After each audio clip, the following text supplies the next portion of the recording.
The Raptors are reportedly a team to watch out for if the Washington Wizards decide to trade Bradley Beal this offseason. This is according to the Ringer's Kevin O'Connor. One league source told me the sleeper team to watch in a Bradley Beal bidding war is the Raptors. This source said Toronto president Masai Ujiri was reluctant to deal Lowry because he believes the team can contend again as soon as next season. At that point, the Raptors will likely be back in a normal rhythm and playing in Canada after spending all of this season in Tampa, O'Connor wrote. Now, Beal has shown no interest in leaving the Wizards anytime soon, as his agent, Mark Bartlenstein, hope I'm saying that right, who happens to be Kyle Lowry's agent, told Yahoo's Ben Rollback back in early February that Beal doesn't want to quit on something, and he was actually okay with being in Washington. Now, if Beal does eventually become available, the Raptors are one of the few contending teams that do have an arsenal of picks and assets that could be of interest to the Wizards. Now, when talking about a potential deal that could go down between the Raptors and the Wizards, one of OG, Van Vliet, or Siakam would definitely have to be included in that deal if the Wizards would ever want to part ways with Bradley Beal. Now, what I would say to that is, I'd be okay with parting ways with a Fred Van Vliet or a Pascal Siakam if it meant getting Bradley Beal. The only Raptors core piece, if you will, that I've been adamant of keeping, and I've said this many times before in previous videos, is OG Anunoby. I think he has the most upside out of those three players. He does it on both ends of the floor. He's still very young, and I think he can get better offensively, and we already know what he does defensively. So OG is that one piece that I would not part ways with in any shape or form. Whereas Van Vliet and Siakam, they're both a little bit older, and we might see what they could truly be right now. I mean, if the Raptors really believe that Siakam or Van Vliet can't get any better and they could swing a deal for a guy like a Bradley Beal, we could see Masai Ujiri make a deal like that. I mean, he is no stranger from taking a swing at the fences. He did it before when trading DeMar DeRozan. He did it most recently when trading Norman Powell. Could Masai believe that the window is still slightly open in Raptorland and make a big-time trade and bring in a borderline superstar in Bradley Beal? Now, I'm not ready to call Bradley Beal a bona fide superstar, but he's borderline superstar. This is a guy who can change the complexion of a game. Bradley Beal is one of the best scorers in all of the NBA, and he is a guy who can create his own shot, get to the foul line, and take over a game. These are all qualities the Raptors desperately need. And he would present the closest thing this team has had since Kawhi Leonard at that go-to position. Beal right now is 27 years old, averaging 31 points per game, 4.8 assists, and 5 rebounds per game, while shooting 48% from the field and 38% from three. And not to mention, he had a 60-point game this season.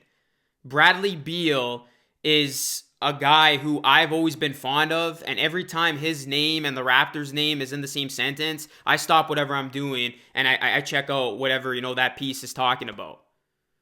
Now, for those of you saying that Bradley Beal isn't a big-time player, he hasn't really been given so many opportunities in the big-time moments because the Wizards flat out suck. Bradley Beal, the last time he and the Wizards made the playoffs was actually back in 2018, ironically, in a first-round playoff series against the Raptors, and that series went to 6 games, as you guys could remember. Bradley Beal had a decent series in that opening round. He had a couple of big-time games. Bradley Beal, I think, is the perfect piece for the Toronto Raptors. He is a realistic piece that you could trade for, and he is a guy who I think would fit well under Coach Nick Nurse, and you surround him with the right complement of talent, and I think the Raptors could instantly become a contender again as early as next season. Let's just say the Raptors do bring back Kyle Lowry on a cheap deal. You have Kyle Lowry, Bradley Beal, you keep OG Anunoby.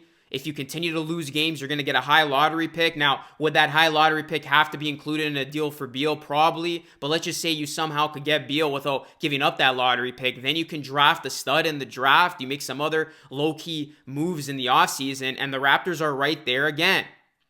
Now, for those of you telling me, or for those of you who are probably going to say, Luka, you're giving up on a Van Vliet or Siakam way too soon, I understand this business, guys, and I understand that it's a superstar-driven league. If the Raptors ever want to be in contention for a championship, once again, you need to go out and get a big-time player. It's either you draft that big-time player and hope he becomes a superstar, or you trade for a guy who has a good track record. And Bradley Beal obviously doesn't have the same track record as a guy like a Kawhi Leonard, but he is a guy who can change the game in so many different ways. I know that in order for the Raptors to be the talk of the town again, in order for the Raptors to be good again, they got to strike a deal for a guy like Bradley Beal if they want to once again be considered a legitimate team in the Eastern Conference. Siakam is the perfect Robin. I don't think he has what it takes to be the Batman. So if you could trade the Robin to get the Batman, that's something that you should consider. With Fred VanVleet, we've seen so many times before, he is a really good player. One of the best two-way guards with his, offense and defense. But he struggles to create his own shot. When Fred VanVleet is cold, he's cold. And we've seen it many times that his inability to generate offense other ways desperately hurts his game and the Raptors at times. This Raptors team needs offense. They let go of offense with Norman Powell. And now we've seen how many bad stretches they've been in with their offense, with, going on droughts or just, being stagnant. Bradley Beal would fix that issue immediately. Now, obviously, you would have to do more than just get Bradley Beal to make this team a contender once again. But this would be a step in the right direction of the Raptors taking a chance and getting a guy who still has many good years left. He is not old by any means. He is in his prime right now, 27 years old. Bradley Beal is playing arguably one of his best seasons as a pro. So this caught my attention because I could see the Raptors being a sleeper team if Bradley Beal does become available. Now, if Bradley Beal isn't available and the Wizards decide to keep him and they decide to build around Bradley Beal, maybe they keep Russell Westbrook, then that destroys this conversation entirely. But if the Bradley Beal sweepstakes open once again, I think the Raptors should be ultra aggressive, and Masai Ujiri, if he's even here still, should take a chance and try to trade for a guy like Bradley Beal who would bring instant value to this Toronto Raptors team. I know something. If Masai Ujiri is still here, guys, in the offseason, after seeing what we've seen with this season, I know Masai is going to make drastic changes. That's the GM that we've come to know. That's the president that we've come to know, and that is in his DNA. Now, if he doesn't come back, then that's an entirely different story because, whoever the new guy is, he might have a different philosophy. But I know Masai Ujiri has always wanted to be a winner. That's what I have to say, guys. Hit me up in the comment section down below. Drop a like on this video. Subscribe to the channel if you are new. Share this.